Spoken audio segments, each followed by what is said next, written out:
hacia el llano el comercio era menor, por el nomadismo y por el asedio de los caribes a los... Había un sistema bastante cruel. Los caribes atacaban las tribus, se llevaban prisioneros y los vendían hacia las otras tribus. Sí, se hablaba de antropófagos, se creía, e incluso los describe Rivero, el jesuita, los describe en su libro como tribus antropófagas. No hay elementos contundentes que prueben, pero pues se supone que estos cronistas eran bastante pegados, tienen una lectura bastante eurocentrista y bastante despectiva de lo que había acá, pero pues es lo que tenemos en el momento. Pero sí, el comercio hacia arriba, hacia el centro, con las tribus del centro, había una ruta que llegaba hasta lo que hoy es Aquitania y toda esa zona, por acá. No la conozco realmente, algunos escritores han hecho esa parte de investigaciones, se han creado, pero no he tenido la oportunidad, como que algún día lo podremos hacer. También quisiera saber si usted puede ubicar en qué periodo de la historia de Colombia empieza el olvido de Támara. Aquí hubo dos problemas.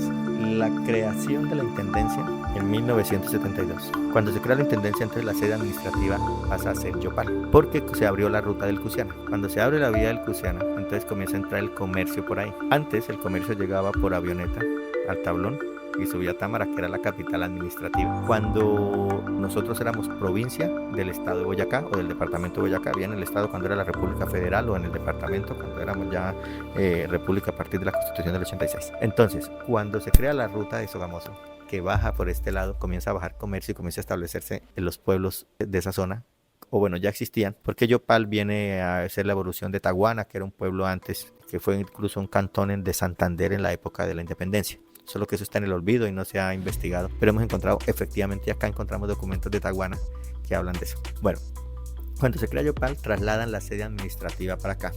Sin embargo, eso no fue la muerte total de Támara. Luego viene el proceso de que la educación seguía siendo centralizada en Támara porque la manejaba el vicariato a partir del contrato de misiones y de la ley del 76, en el que el Estado establece oficialmente contrato con la Iglesia Católica para manejar la educación en ese momento. Una vez que se hace eso, entonces aquí seguían viniendo los profesores a cobrar el sueldo, aquí seguían viniendo el seminario, la gente a estudiar, porque el centro de formación académica era en Támara. Los llaneros que tenían recursos suficientes mandaban a sus hijos a estudiar al seminario de Támara. Entonces era el centro de formación académica, cultural, ético y de construcción moral ligado a la visión cristiano-católica, netamente, con sus más y sus menos. Y entonces comienza Yopal a crecer como capital de la intendencia de Casanare.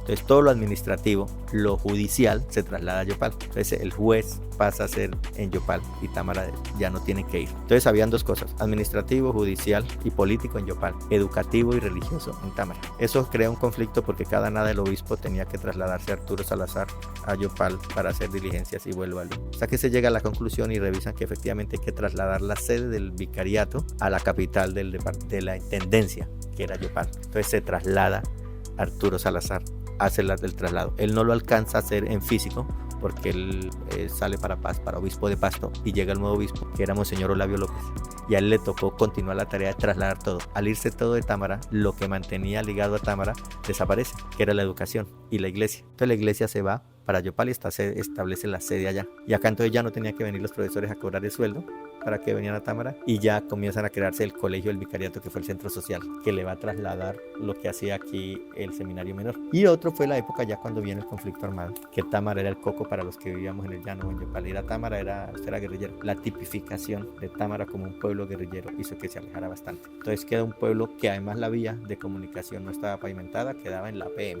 Ir a Támara, a no ser que usted tuviera que hacer algo muy urgente, de resto usted no venía a Támara a nada. Y eso hace que pase de ser un centro cultural, judicial, político, económico, a ser un pueblo en el olvido, porque además no hay una ruta, digamos, Pore, usted lo sigue recorriendo porque va para Payariporos y lo atraviesa, pero Támara usted no va para ningún otro lado, exclusivamente a Támara.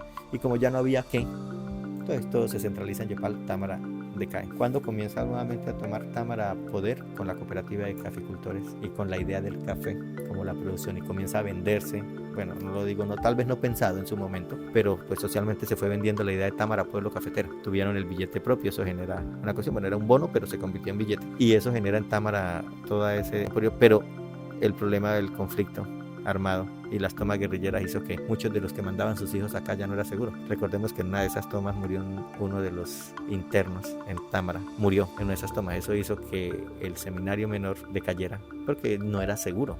¿Y quién iba a mandar su hijo a estudiar acá sabiendo que allá murieron porque la guerrilla se tomó el pueblo? Claro, eso hace que Támara comience a perder y a caer en el olvido, tristemente. Noto en lo que su merced nos aporta que siempre hay como un símil entre el olvido y la muerte. Para su merced, ¿qué significa eso? ¿Qué significa ese vínculo que hay sabiendo que morir es algo inevitable? Estamos abocados, somos un ser arrojado ahí, darse en que estamos abocados a la muerte, pero la que le decía al principio, la muerte física es necesaria, o sea, es un proceso normal, pero la más triste es la muerte en la memoria, cuando ya se olvidan de ti, desapareces, y mira lo que pasa con Támara, todo el conflicto, toda la cosa comienza a irse para allá, irse desapareciendo, y bueno, además toda la parte política, de manejo económica, pues entra a formarse esto, pero sí, el olvido es la muerte de los individuos, la muerte de las memorias, la muerte de la historia. Mira que todo esto, que hay muchas cosas que no se saben de nuestra historia porque estaban en el olvido, porque estaban arrumados abajo en un sótano. Ahora que estamos haciendo este proceso documental nos estamos dando cuenta de volvió a resucitar pueblos como Taguana, como Barro Blanco, porque volvemos a encontrar evidencias de que existieron y lo que hicieron y lo que fueron. Definitivamente la memoria es una necesidad. Ahora nos preocupa, o bueno, hay una preocupación que tenemos algunos, y es, antes escribíamos y existían los documentos. Ahora los tenemos en redes. En un colapso de redes, en un colapso de información, podríamos perder la memoria de las últimas décadas porque la escritura se nos está yendo. Es como una cosa que tiene que ver ahí.